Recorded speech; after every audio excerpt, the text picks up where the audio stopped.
इंतजार कर रहे हैं कि भाई साहब आमिर आ चुके हैं, इमाद आ चुके हैं, फलां आ चुके हैं, तो फलां आ चुके हैं, उमर अकमल आ चुके हैं। लेकिन इमरान नज़ीर ने सभी लोगों के दिल खुश कर दिया है।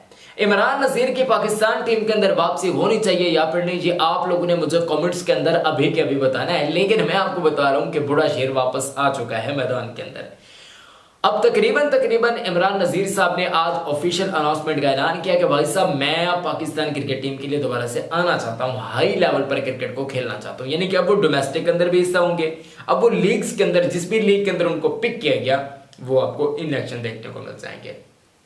आया उनको पिक किया जाता है या पर नहीं, लेकिन गनी जो रमजान कप चल रहा है वहां पर ये खेलेगी है।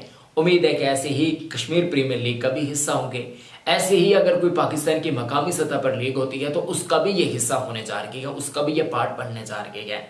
लेकिन आपको अभी तक मैं ये नहीं कह सकता कि भाई साहब ये पाकिस्तान की टीम के अंदर बस आ जाएंगे, क्योंकि यहाँ पर जो कंपटीशन है बेचारे सायम अयूब की वह मुश्किल जगह बन रही है। बेचारे अगर हम T20 फॉर्मेट की खासकर बातचीत करते हैं तो यहाँ पर फखर जमान की जगह बहुत मुश्किल से बन रही है, क्योंकि रिजवान और बाबर भाई साहब आपके ओपनर मौजूद है, साहिबजादा फरहान को मौका नहीं मिल रहा है, ऐसे काफी ज्यादा उस्मान खान अब आ चुके हैं। तो भाई साहब इनका टीम के अंदर बड़े अफसोस के साथ मैं आपको बता रहा हूँ कि टीम के अंदर जगह बनाना बहुत मुश्किल है। हाँ अलबत्ता पाकिस्तान सुपर लीग ज्यादा से ज्यादा कह सकते हैं कि वहां पर इनकी एंट्री हो सकती है। अब अहमद शहजाद भी अच्छा परफॉर्म कर रहे हैं तो इतने ज्यादा ओपनर्स हो जाएंगे तो फिर स्लॉट नहीं बन पाएगा।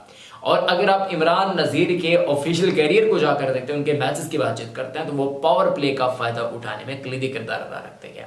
तो फिर आप इनको नंबर 4, 5 या फिनिशर के तौर पर तो खिला नहीं सकते। अब इनको खिलाना पड़ेगा तो ऐसा ओपनर के तौर पर, वहां पर सायम अयूब या बाबर या रिजवान, ये ओपनिंग जोड़ी आपकी कन्फर्म है। तो भाई सब इनकी जगह पाकिस्तान टीम के अंदर बनाना बहुत मुश्किल है, बहुत दुश्वार है। बड़े अफसोस के साथ मैं आपको बता रहा हूं कि भाई सब ना के बराबर है। लेकिन आपको बता रहा हूं कि पाकिस्तान सुपर लीग के कश्मीर प्रीमियर लीग या फिर ढाका प्रीमियर लीग, ये जो बांग्लादेश प्रीमियर लीग है इसको ढाका कह रहा हूँ माजरत, ये लीगें जो है ये यहाँ पर हमें देखने को मिल सकती हैं। बाकी टीम के अंदर जगह बनाना बहुत मुश्किल है। वैसे पाकिस्तान है, कुछ हो सकता है, कुछ भी हो सकता है, उल्टा पल्टा कुछ हो सकता है। अब क्या करे बंदा। मैं आपको एक और चीज बता रहा हूँ कि ये जो हमारा साकी स्पोर्ट का कंटेंट है ना, इसको हम शिफ्ट करेंगे यहाँ साकी क्रिक पे। तो आपको हमारा बकिया कंटेंट जो भी होगा फेस कैम का, वो शायद थोड़ा सा डिफरेंट तरीके से वो हम आपको इंशाल्लाह उस चैनल पर देने की कोशिश करेंगे। ठीक है, जितने लोग देख रहे हैं काइंडली उस चैनल को भी सब्सक्राइब कर लीजिएगा। वहां पर ही आपको इंशाल्लाह धमाकेदार वीडियोस देखने को मिलने जा रही है। वहां पर सिर्फ और सिर्फ फेस कैम ही वीडियोस हुआ करेंगी। बाकी साकी स्पोर्ट पे भाई सब साकी स्पोर्ट है और इसकी जो रीच है वो यानी कि आप समझ सकते हैं कि वो इस टाइप की है कि हम भाई साहब इस पे स्लाइड शो ही काम करें। 2-3 दिन मैंने काम किया लेकिन मजा नहीं आ रहा, तो उस चैनल पर हम अपने कंटेंट को शिफ्ट कर रखेंगे। उम्मीद करते हैं कि आप लोग सपोर्ट देंगे, भरपूर सपोर्ट देंगे। अपना बहुत ख्याल रखें, पैरों को बहुत ख्याल रखें।